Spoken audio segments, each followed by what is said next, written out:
Hello guys, welcome to my YouTube channel Robin Study Center. Guys, I am going to make a new video, so please subscribe to this my channel.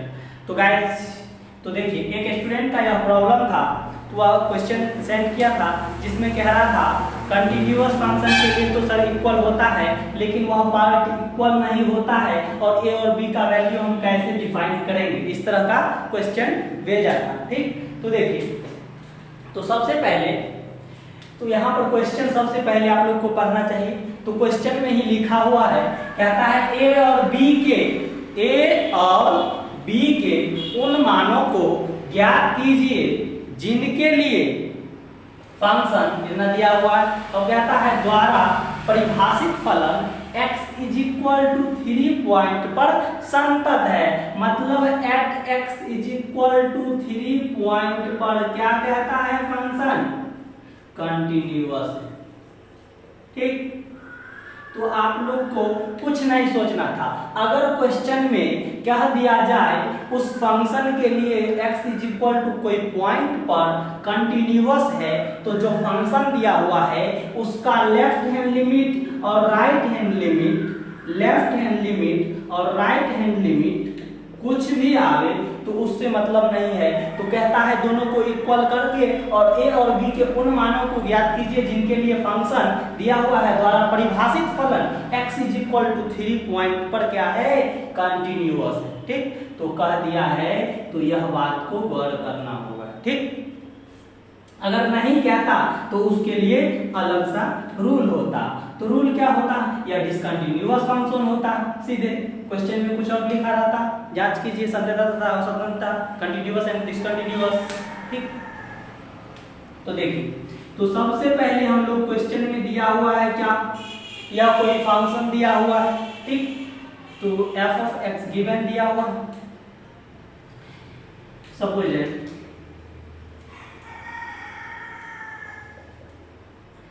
given f of x is equal to ax plus 1 x less than equal 3 bx plus 3 जो कि x greater than 3 पर। ठीक, तो यहां तक function कहता है a और b के उन मानों को ज्ञात कीजिए जिनके लिए द्वारा परिभाषित फलन x is equal to 3 point पर कंटिन्यूअस है।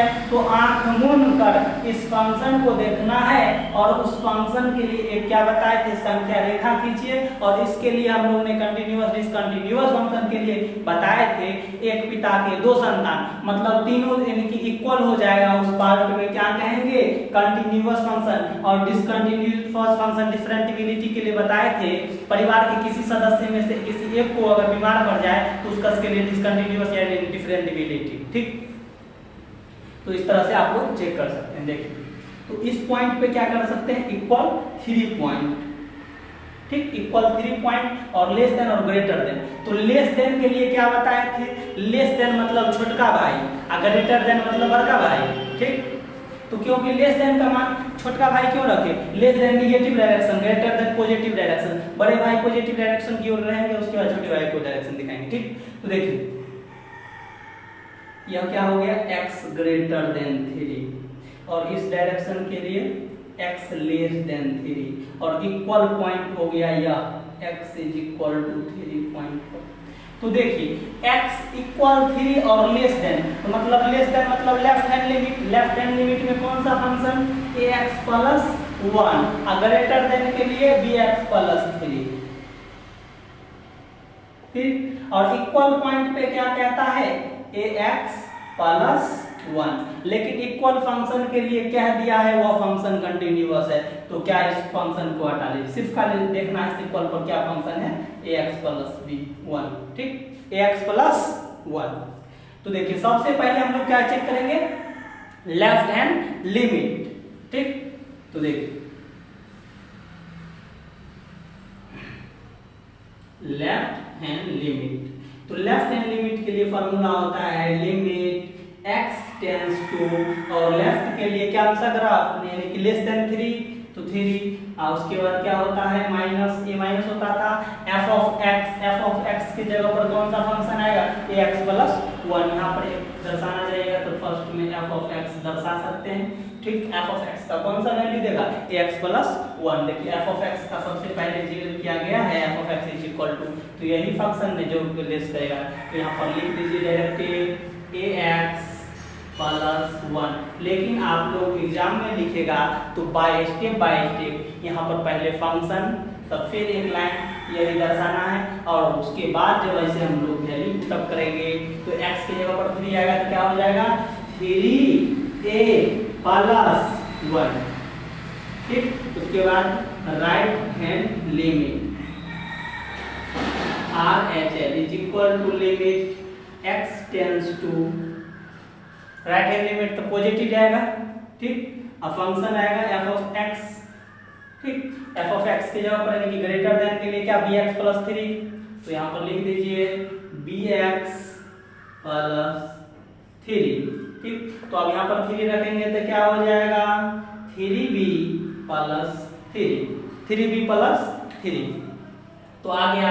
अब क्या कहता है और लेफ्ट हैंड लिमिट और राइट हैंड लिमिट निकाल लिए, तो क्वेश्चन पढ़िए एक बार। तो a और b के उन मानों को ज्ञात कीजिए जिनके लिए function f of x is equal to इतना द्वारा परिभाषित फलन x is equal to 3 point पर क्या है कंटिन्यूअस है, यानी कि संतत है।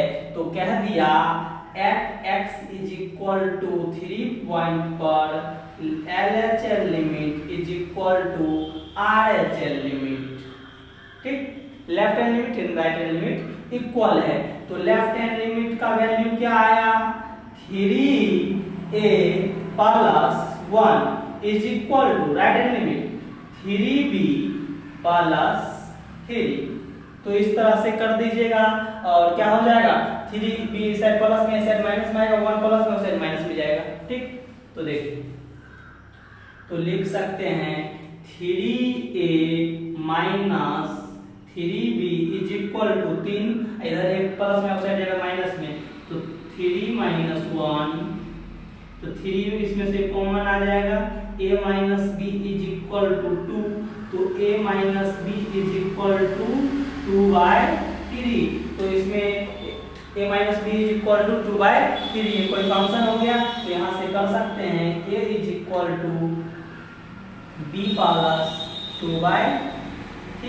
दो इक्वेशन आ गया, यहाँ से a का वैल्यू यानी कि इसमें रखिएगा तब b का वैल्यू पुटअप होगा, उसके बाद इसी लेकिन आंसर आप लोग का यही होगा।